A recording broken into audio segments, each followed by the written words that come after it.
আমরা ইলাস্ট্রেটরে কিছু নতুন টুলের সাথে পরিচিত হব আজ, যে টুলগুলোর ব্যবহার তুলনামূলক কম, তবে কিছু কিছু ক্ষেত্রে আমাদের কাজকে ইজি করে দেওয়ার জন্য এটা ব্যবহার হতে পারে। ওকে, ব্যবহার নাই এমনটা যদি হতো তাহলে অবশ্যই টুলগুলো এখানে থাকতো না।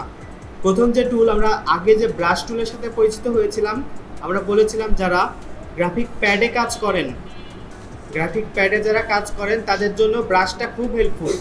আমাদের জন্য যেমন পেন টুলটা অনেক বেশি হেল্পফুল, তাদের জন্য ব্রাশ, কারণ ব্রাশটা তাদের জন্য অনেক বেশি ইউজার ফ্রেন্ডলি।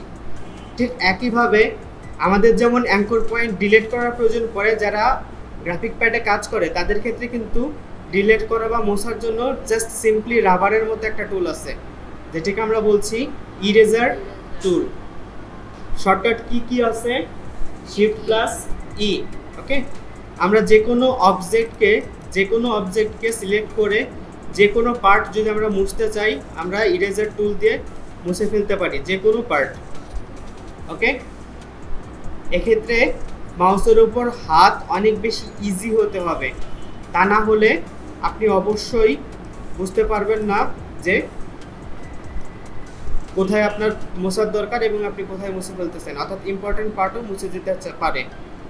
কিন্তু যারা গ্রাফিক প্যাডে কাজ করে তাদের ক্ষেত্রে তো এটা খুবই ইজি। জাস্ট আপনি পেন্সিল দিয়ে খাতার উপর যেমন ড্রয়িং করে ইরেজার দিয়ে মুছে ফেলেন, ঠিক সেইভাবে কাজ করবে। এটা অনেক বেশি ইউজার ফ্রেন্ডলি। বাট আমরা যেহেতু মাউস দিয়ে কাজ করছি, তো আমাদের কাছে এই টুলটার ব্যবহার তুলনামূলক অনেক কম। ওকে, সিম্পলি যে কোনো শেপ, যে কোনো কিছু, অবশ্যই এটা মাথায় রাখতে হবে ইলাস্ট্রেটর যেহেতু ভেক্টর বেস সফটওয়্যার, আমরা যাই এখানে মুছবো সেটা কিন্তু ভেক্টর শেপে হইতে হবে, কোনো ছবি কিন্তু না। ছবি মোছার কাজ কিন্তু আমরা ফটোশপে করবো। হ্যাঁ, যে কোনো পার্ট আমাদের মোছার দরকার হলে আমরা সিম্পলি মুছে ফেলতে পারি। ওকে, পরবর্তী যে টুলটা সিজার্স, টুলের পাশে একটা কাঁচির ছবি দেওয়া আছে, তাই না?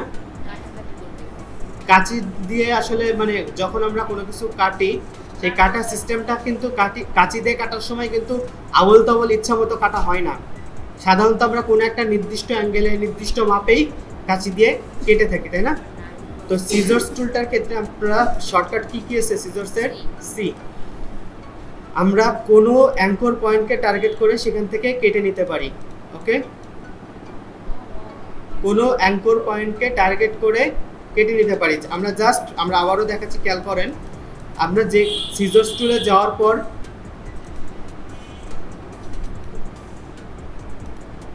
ওকে, আমাদের যে জায়গা থেকে কাটার দরকার আমরা সুন্দরভাবে কেটে নিতে পারবো। জাস্ট আপনি যদি কাঁচি দিয়ে কাপড় কাটেন, যারা ইনকেস মানে ওই সুতা বা দর্জির ছোটোখাটো কাজকর্ম করেন, তারা দেখতে পাবেন আপনি একটা কিছু কাটা শুরু করলে কাঁচি দিয়ে কাটা শুরু করলে আপনাকে শেষও করতে হবে, তাই না? অর্থাৎ এক পাশ থেকে শুরু করে এক পাশ পর্যন্ত পৌঁছাইতে হবে, তাহলেই তো আপনার কাটাটা কমপ্লিট হবে। তো সিজারের মানে কাঁচি দিয়ে কাটার সিস্টেমটাই তো এটা।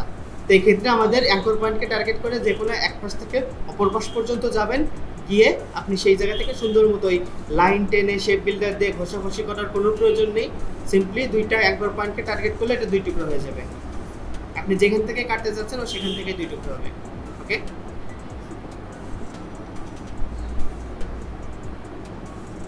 এখন সিজার্সটা ছিল হচ্ছে আমাদের কোনো দুইটা অ্যাঙ্কর পয়েন্টকে টার্গেট করে কাটার জন্য।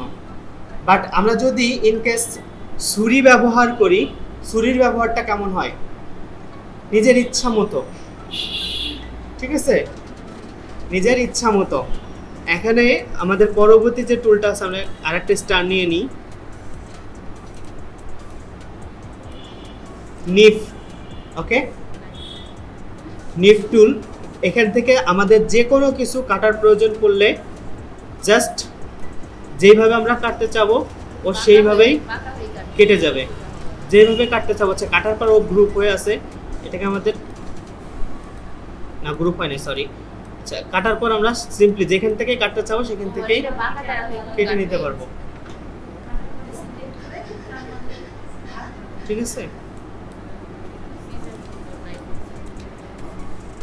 যেখান থেকে কাটতে চাবো সেখান থেকেই কেটে নিতে পারবো একদম সম্পূর্ণ স্বাধীনভাবে। ওকে, আমাদের এমন অনেক সময় অনেক টেমপ্লেট অনেক ডিজাইনের সম্মুখীন হইতে হয় যেটা সাইজে অনেক বেশি বড়। আপনারা এখানে দেখতে পাচ্ছেন বিভিন্ন গাড়ি মানে একটা বিভিন্ন গাড়ি না, সরি, একটা গাড়িরই বিভিন্ন সাইড এখানে দেওয়া আছে, তাই না? তো এই গাড়িটার যে উপর যখন কোনো ডিজাইন প্রিন্ট হয়, আপনারা এটা সচরাচর দেখে থাকেন, আপনার আশেপাশে এটা সচরাচর দেখে থাকেন, বিভিন্ন কোম্পানির ব্যানার, বিভিন্ন কোম্পানির প্রোডাক্ট, এই লিচি ড্রিঙ্ক, এই সেই ইত্যাদি, ঠিক আছে? আবার আপনাদের আশেপাশে যে বড় বড় বিলবোর্ড কয়েক ফিট লম্বা চওড়া থাকে, সেই বড় বড় যে প্রোডাক্টগুলোর ডিজাইন হয়, সেই ডিজাইনগুলো কিন্তু আপনি যখন করতে যাবেন অত বড় স্কেলে, সেটা কিন্তু রীতিমতো অনেক বেশি, তখন আপনার সফটওয়্যার দেখা যাবে অনেক বেশি ল্যাগ করবে, অনেক হ্যাং হয়ে যেতে পারে, ক্র্যাশ করতে পারে, যেহেতু আমাদের ক্র্যাক সফটওয়্যার, তাই না? তো আমাদের সফটওয়্যারগুলো কিন্তু ক্র্যাশ করতে পারে। তো এক্ষেত্রে আমরা যেটা করতে পারি একটু চালাকি করে, সেটা হচ্ছে আমরা ডিজাইনটাকে সেম করব, সেম সাইজে করব, বাট স্কেল করে সেটাকে কম করে নিব। ওকে, তো কি আছে, আমরা এই ডিজাইনটা এই গাড়ি যেমন আছে তেমনই রাখবো, কিন্তু হাতে ধরে টেনে এইভাবে ছোট বড় করব না। কেন করব না? আমরা হাতে ধরে যদি টেনে ছোট বড় করি, কতখানি ছোট করলাম বা কতখানি বড় করলাম এটা আমরা বুঝতে পারবো না।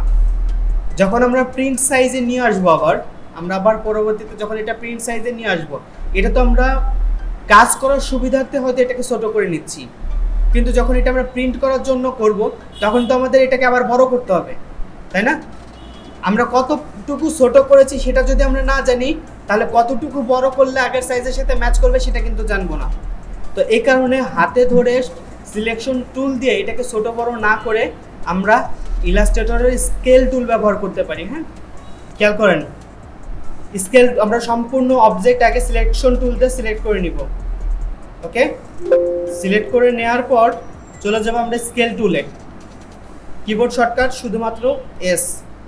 স্কেল টুল সিলেক্ট করার পর আমরা একে তো এটাকে টেনে ছোট বড় করতে পারি, বাট আমরা আগে কি বলেছি, আমরা টেনে ছোট বড় করব না, আমরা এক্স্যাক্ট পরিমাপ মতো ছোট বড় করব, যাতে আমরা পূর্বের অবস্থানে ফেরত যেতে পারি।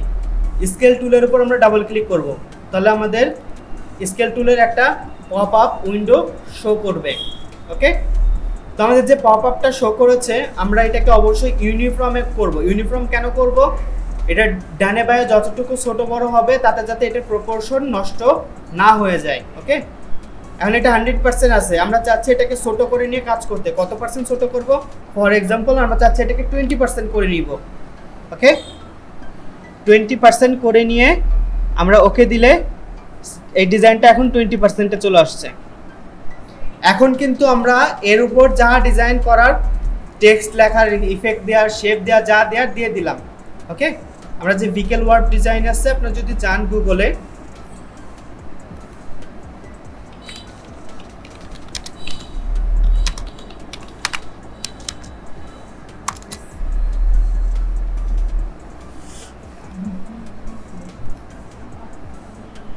এই যে বিভিন্ন ধরনের ডিজাইন আছে গাড়ির। ওকে, তো এই ধরনের যা ডিজাইন আপনার করার আপনি করে ফেললেন, করা হয়ে গেছে।